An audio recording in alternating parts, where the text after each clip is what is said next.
नमस्कार प्रेक्षकांनो, या मालिकेच्या आजच्या जबरदस्त भागामध्ये आपलं स्वागत आहे. आणि त्यामध्ये आता पंढरपूरच्या वारीमध्ये आता सावली ही ओवीला घेऊन आता कशी जाते, भैरवी आणि राजकुमार आता काय प्लान करतात.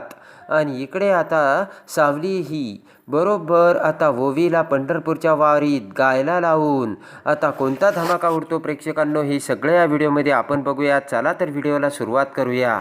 आणि इकडे आता सावली ही ओवीर आणि अबीर सोबत आता ॲप्लिकेशन फॉर्म भरत असते. सगळ्यांचं एकटक लक्ष असताना पाठीमागून सारंग तिथे येऊन बसतो आणि म्हणतो की झाली का तयारी. तर सगळेजण डचकतात. अबीर म्हणतो की सुपर हिरो, अहो किती घाबरवलं. तर आता सारंग म्हणतो झाली का तयारी. सावली म्हणते की अहो तयारी म्हणजे आम्ही आत्ताच ॲप्लिकेशन फॉर्म भरत होतो, पण तुम्हाला माहिती आहे का पूर्ण महाराष्ट्रातून या स्पर्धेसाठी खूप सारे ॲप्लिकेशन्स येणार आहेत. त्यामुळे आता ओवीचा नंबर लागेल की नाही हे मला काही सांगता येत नाही. आणि इकडे आता अबीर म्हणतो की आई फक्त तू लिहून ठेव, ओवीला ही संधी नक्की मिळेल म्हणजे मिळेल. तेव्हा आता ओवी म्हणते की बाबा जर मला ही संधी मिळाली तर आपण सगळेजण नक्की पंढरपूरला जाऊयात. आणि सावलीसुद्धा खुश होऊन सावलीच्या तोंडातून हो हो असे निघून जाते. तर सगळेजण सावलीकडे बघतात. आणि इकडे आता मोनिका मोठ्याने भैरवी हाक मारताच मार्क्स आता बाहेर येतो. तर मोनिका म्हणते की भैरवीजी आहेत का. मार्क म्हणतो आहेत. तर मोनिका म्हणते त्यांना जरा बोलावताय का, मला ना त्यांच्याशी थोडं बोलायचं आहे. आणि तेवढ्यात मार्क्स म्हणतो की येतेच ती. तर आता भैरवी मोनिकाचा आवाज ऐकते आणि म्हणते की आत्ता ही कशाला इथे टपकली. आणि लगेच आता पडदा पुन्हा आता त्या खंड्याच्या रूमचा लावून घेत भैरवी बाहेर येते आणि लगेच आता म्हणते की मोनिका. तर आता मोनिका म्हणते आय एम सॉरी भैरवीजी, तुम्हाला न सांगता असे लगेच मी घरी निघून आली. आणि मोनिका म्हणते की मी तरी काय करणार, माझ्या नवऱ्याची ना मला खूप काळजी वाटू राहिली. भैरवी म्हणते काय झालं. आणि मोनिका म्हणते कालपासून ते घरातून निघून गेले, मला माहितीच नाही आहे ते कुठे गेले आणि कशासाठी गेलेत. आणि त्यांनी सांगितलंसुद्धा नाही आणि आता तर त्यांचा फोनसुद्धा लागत नाही असे आता इकडे बरोबर मोनिका भैरवीला सांगते. आणि भैरवी म्हणते की रिलॅक्स मोनिका, मला कसं माहीत असणार की राजकुमार कुठे आहे, तो गेला असेल कुठेतरी पार्टीत वगैरे किंवा असेल इकडे तिकडे. आणि भैरवी म्हणते की तो माझाच फोन उचलत नाही म्हणून मी तुला कॉल करणार होते की राजकुमारचं काय अपडेट आहे म्हणून. आणि इकडे आता मोनिका म्हणते की कदाचित खंड्याचा तपास, खंड्या सापडला असेल का म्हणून, किंवा खंड्या सापडला नसेल म्हणून त्याला शोधायला गेले असतील का. तर आता भैरवी विचार करते की म्हणजे अजून राजकुमारने मोनिकाला सांगितलं नाही की खंड्या सापडलाय म्हणून, अजूनही मग माझा हुकमी एक्का काम करतोय असे भैरवी विचार करते. आणि इकडे आता अबीर तेवढ्यातच आता सारंग आणि सावलीला म्हणतो की परवा तर माझी परीक्षा आहे, मग मी तुमच्यासोबत कसा येऊ शकतो. तर आता सारंग म्हणतो की तू काही काळजी करू नकोस अबीर, मी बघतो तू कसा येतो इथे. आणि सावली म्हणते की त्याचा अभ्यास घ्यावा लागतो. सारंग म्हणतो की त्याचं काय, आम्ही दोघं करूयात ना अभ्यास, मी घेईन. आणि आता अबीर म्हणतो की सुपर हिरो प्लीज ओवीला 2 दिवस अजून आमच्याकडे राहू द्या ना, ती जर घरात असली तर खूप छान वाटतं. सावलीसुद्धा म्हणते की हो सारंग. आणि सारंग म्हणतो की नाही ना, तिकडे अमृता काकूला करमत नाही आहे.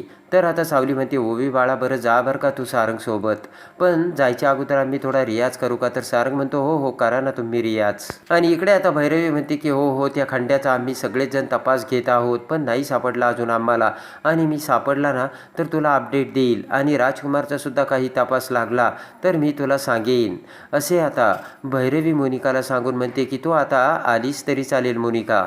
आणि इकडे आता मोनिका म्हणते की हो येते मी. आणि मोनिका जाऊ लागताच इकडे आता मोनिकाचं लक्ष त्या पडद्याकडे जातं आणि त्या पडद्याच्या आता मधून आता एक झोपलेला माणूस आता अंधुक दिसत असल्याची मोनिका बघते. आणि मोनिका बोट करत म्हणते तिकडे कोणी आहे का. घाबरतच भैरवी म्हणते की नाही नाही तिकडे कशाला कोणी, मार्क्स जरा बघ बरं मांजर आहे की तिकडे. आणि मार्क्स जाऊन तो पडदा दुसरा पडदा आता अजून लावून घेतो. आणि आता भैरवी म्हणते की हे बघ मी तुला चहा पाहण्याचं देखील विचारलं असतं मोनिका, पण मला एका अर्जंट मीटिंगला निघायचं आहे आणि जर राजकुमारचे काही अपडेट मिळाले तर मी तुला सांगेन. आणि पुन्हा भैरवी मोनिकाला जायला सांगते. आणि इकडे आता भैरवी मोनिका जाता क्षणी मार्क्सवर उगारते आणि म्हणते की मी सांगितलं होतं ना याला इथे ठेवायचं नाही म्हणून, तर का ठेवलं. तेव्हा मार्क्स म्हणतो राजकुमारने मला सांगितलं म्हणून जाता येता त्यांना लक्षात राहावं आणि त्यांना भेटता यावं म्हणून. आणि भैरवी म्हणते की तुझा बॉस कोण आहे, मी की तो राजकुमार. तर आता मार्क्स माफी मागतो. विचार करत आता भैरवी म्हणते की मोनिकाला सुद्धा आता संशय आला, याला ना इथून लगेच हलवलं पाहिजे. आणि भैरवी आता राजकुमारला तेथून हलवण्यासाठी मार्क्सला सांगते. आणि इकडे आता आबिर म्हणतो की गाण्याचा कार्यक्रम परवा रात्री असणार आहे, माझा पेपर इकडे त्या दिवशी दुपारी संपणार आहे आणि मग सुपर हिरो तुम्ही मस्तपैकी गाडी काढा आणि एकच गिअर टाका आणि लगेच आपण पंढरपूरला मस्तपैकी जाऊ. आणि सारंग आता त्याच्याकडे बघतो तर गालाला चिमुकले हात लावत आबिर म्हणतो, अहो सुपर हिरो तुम्ही सुपर हिरो आहेत ना, काहीही करू शकता. आणि इकडे आता मोनिका चाताक्षणी भैरवी तिलोत्तमाला कॉल करते आणि म्हणते की तिलोत्तमा माझ्या बोलण्याचा तू काही विचार केलाय का. तिलोत्तमा म्हणते की मी काहीच विचार केला नाही आणि काही करूही शकत नाही, कारण तू भूतकाळात माझ्याशी आणि माझ्या कुटुंबाशी कशी वागली ना ते मला चांगलं माहिती आहे भैरवी, आणि त्यामुळे माझा आता तुझ्यावर विश्वास राहिला नाही, म्हणून तुला स्वतःला अगोदर प्रूव्ह करून दाखवावं लागेल अशी आता तिलोत्तमा बोलते. भैरवी म्हणते तिलोत्तमा सगळ्यात महत्त्वाची मला ना सध्या आपल्या दोघींची मैत्री वाटते. आणि भैरवी म्हणते की ती मैत्री मला ना अशी गमवायची नाही आहे, तू कमी काय करू म्हणजे तुझा माझ्यावर विश्वास बसेल. तिलोत्तमा तू फक्त सांग, मी तू म्हणेल ते करायला तयार आहे आपल्या मैत्रीसाठी. आणि त्यामुळे आता तिलोत्तमा म्हणते की पंढरपूरच्या वारीत एका कार्यक्रम होणार आहे गाण्याचा, आणि त्या अंधांच्या कार्यक्रमामध्ये आता खूप सारे ॲप्लिकेशन आलेत आणि त्यात गुरुकुलातर्फे सावलीने सुद्धा ॲप्लिकेशन दिलं आहे. ते ऐकताच आता भैरवी म्हणते की म्हणजे त्या गाण्यात सावलीसुद्धा गाणार आहे का. आणि तिलोत्तमा म्हणते की ती गाणार नाही तर तिची शिष्य ओवी वावीत गाणार आहे. तिलोत्तमा म्हणते की सावली त्या ओवीला घेऊन पंढरपूरला जाणार आहे आणि तुझे अजूनही वरपर्यंत कॉन्टॅक्ट आहेत का. आणि तिलोत्तमा म्हणते की अमेरिकेत गेल्यानंतर तुझे सगळे कॉन्टॅक्ट संपले का. तर भैरवी म्हणते की तुला काय वाटलं तिलोत्तमा मी अमेरिकेत गेले की माझी पंख छाटले की काय, आणि उलट अमेरिकेत जाऊन ही भैरवी वजे किती ताकदवर झाली याचा तुला अंदाज नाही असे भैरवी बोलते. आणि ते ऐकताच तिलोत्तमा खुश होते आणि म्हणते की गुड, मग आता नीट ऐक, हे कॉन्ट्रॅक्ट काही जरी केलं तरी त्या सावलीला मिळता कामा नाही, आणि ते कॉन्ट्रॅक्ट तुला किंवा तुझ्या कुठल्याही माणसाला मिळालं पाहिजे, फक्त सावलीला मिळालं नाही पाहिजे अशी तिलोत्तमा बोलते. कारण त्या सावलीला मला हरलेलं बघायचं आणि ही तुझी पहिली परीक्षा असेल विश्वासाची अशी तिलोत्तमा भैरवीला सांगते. आणि भैरवी म्हणते तिलोत्तमा तू काही काळजी करू नकोस, ते कॉन्ट्रॅक्ट आपल्यालाच मिळेल, आणि त्या सावलीच्या ॲप्लिकेशनला कचऱ्याची टोपली कशी दाखवायची ना ते बघ आता तू, मीच बघते. आणि इकडे आता फोनवरती सावली बोलत असते की ते टेंडर ना काही केलं तर आपल्यालाच मिळणार. तेवढ्यात भैरवी तिथे येते आणि म्हणते की ते टेंडर ओपन झालं तर तुला मिळेल ना. तर सावली डचकून भैरवीकडे बघते आणि म्हणते माई तुम्ही. तर आता भैरवी म्हणते तुझ्या तोंडून माई ऐकायला बरं वाटतं. आणि सावली म्हणते तुम्ही कशासाठी आलात. तर इकडे आता भैरवी म्हणते की तू विसरलीस का सावली, मी तुला जुगलबंदीचं आव्हान दिलं होतं. आणि लगेच आता सावली म्हणते की माझं काम हेच माझं सगळ्यात महत्त्वाचं आहे. तर भैरवी म्हणते की मग मान्य कर ना तू हारली. तर लगेच आता सावली म्हणते की भैरवी माई मी हारली नाही, उलट मी तुम्हाला हरवलं आहे. तर भैरवी म्हणते मी हारलेली नाही आहे सावली.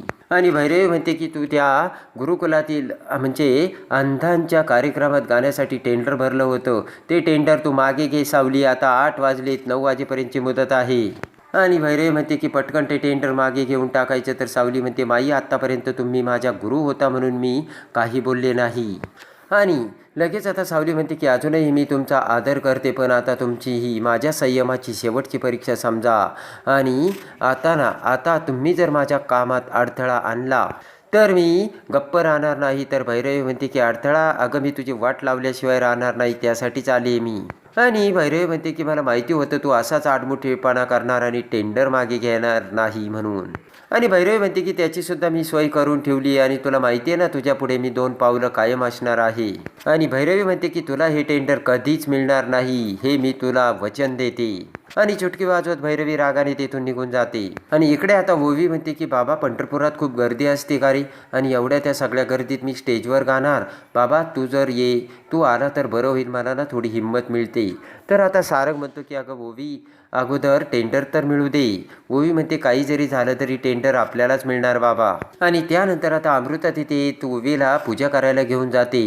सारंग आता अवाक होतो आणि म्हणतो ही पूजा कधी करायला लागली. इकडे अमृता आणि ओवी गणपती बाप्पाची पूजा करू लागतात. आणि ओवी इकडे आता ते टेंडर आम्हालाच मिळू दे यासाठी आता गणपती बाप्पाकडे मनोभावे हात जोडून गणपती बाप्पाची पूजा करते. आणि इकडे आता अमृता ओवी पूजा करत असताना तेवढ्यातच पाठीमागून तिलोत्तमा तिथे येते आणि त्यांच्याकडे बघत म्हणते की काय ग अमृता, आज ही छोटीसुद्धा तुझ्याच बरोबर पूजा करायला, आणि काय विशेष. तर अमृता आता ओवीकडे प्रसाद देत म्हणते की जा आईला प्रसाद देऊन ये. ओवी आता तिलोत्तमाला प्रसाद देते. आणि आता अमृता म्हणते की आई आज ओवीच्या आयुष्यातील सगळ्यात महत्त्वाचा दिवस आहे, तिला आशीर्वाद द्या. ओवीच्या डोक्यावर हात ठेवत आता तिलोत्तमा मनात विचार करत म्हणते, देते ना मी तिला आशीर्वाद. आणि तिलोत्तमा विचार करते की सारंग आणि सावलीला एकत्र आणण्यासाठी तू जो घाट घातलाय ना ओवी, तुझी ही इच्छा कधीच पूर्ण होणार नाही.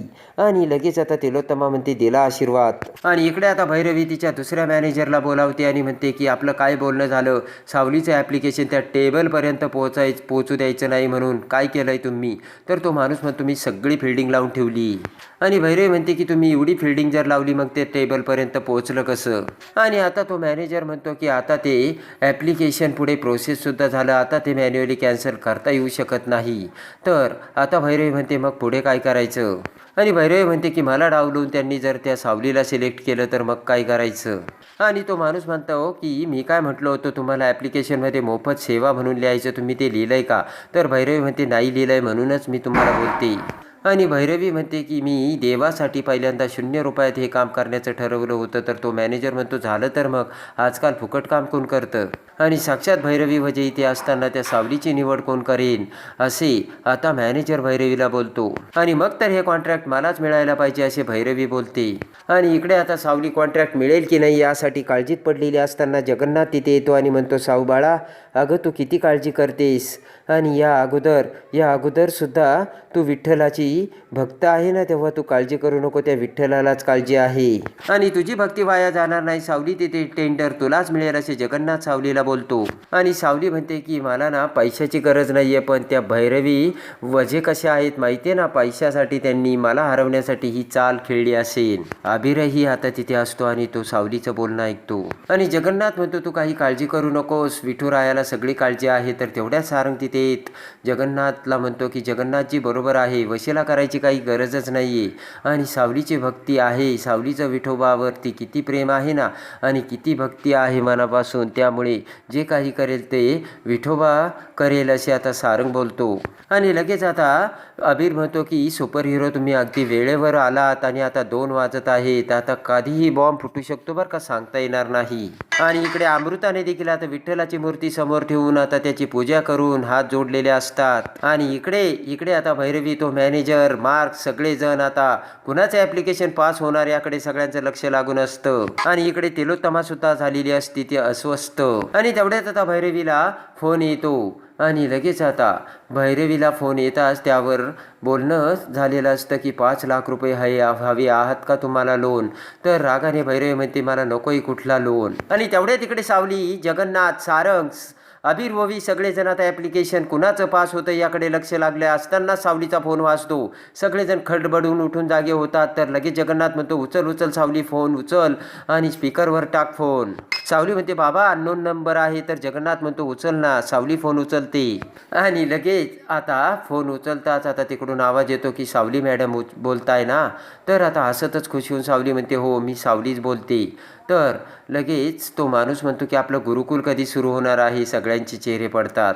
आणि सावली म्हणते की आमची केस चालू आहे, सध्या मी घरातूनच क्लासेस घेते, मी तुम्हाला नंतर कॉल करते आणि नंतर फोन करून मी तुम्हाला सगळ्या डिटेल्स देईल असे आता सावली बोलून फोन ठेवते. आणि इकडे आता सगळेजण वाट बघत असताना सावली म्हणते की अजून आपण किती वाट बघायची आणि कार्यक्रमाची तयारी करायला ना वेळ लागणार आहे, त्यामुळे मला वाटतंय निकाल लागला असणार आणि तो आपल्या बाजूने लागला नसणार. आणि अबीर म्हणतो की आपण सगळे मनापासून प्रयत्न केलेत आणि मला सांग ना विठुराया आपल्यावर कसा विसरेन आपल्याला. आणि जगन्नाथ म्हणतो की अबीर, विठुराया आपल्यासाठी जे काही करतो तो चांगलंच करतो आणि आपल्या भल्यासाठी करतो. आणि समजा जर आपल्याला कॉन्ट्रॅक्ट मिळणार नसेल तर त्यामागे सुद्धा विठुरायाची काहीतरी मोठी आणि चांगली योजना असेल. सावली म्हणते, जेव्हा आपण मनापासून प्रयत्न करतो तेव्हा मनाला हुरहुर लागतेच. आणि सावली म्हणते की त्या भैरवी माईंनी मला धमकी दिली की मी तुझं ॲप्लिकेशन पास होऊच देणार नाही. आणि सावली म्हणते की कदाचित त्यांनाच टेंडर मिळालं असेल. तर जगन्नाथ म्हणतो की शक्यच नाही, कारण त्या भैरवीला वजेला तर टेंडर मिळणं शक्यच नाही.